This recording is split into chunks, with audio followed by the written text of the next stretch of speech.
Wayannan mai za mu je bikin wata tsaya daga can an haɗu da gayan nan MYT. Kin san ban san shi ba wallahi. Wallahi ni na MYT. Ke kwace-kwace baki gama alamuna ba ni shilina. Ni ba ganka ka da akwai maya ka zo kana haɗa kanka da MYT. Ba komai yasa na tara ko wajen gaba domin muku ta tambaya shin kun san MYT? Wallahi ba san shi ba. A to ku shakuru min kun Allah ya zai shigo bikin wata tsiya. Da Allah malam ka hada ni da shi ka san ni babban masoyayya ta.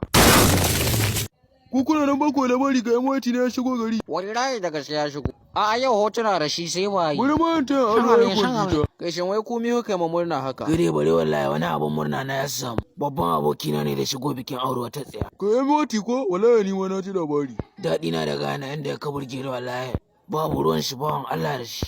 Mutum ne mai neman halak ɗin shi. Wallahi haka kare mun zuciya wallahi. Bawan Allah gasele da shi dan wanka da shi gaye da shi ubangiji Allah ya taimake ka MYT. Sai ka shigo muna ma murna. Kai da shakuru mai kai iPhone ɗin garin ga sai sun gane ku. MYT.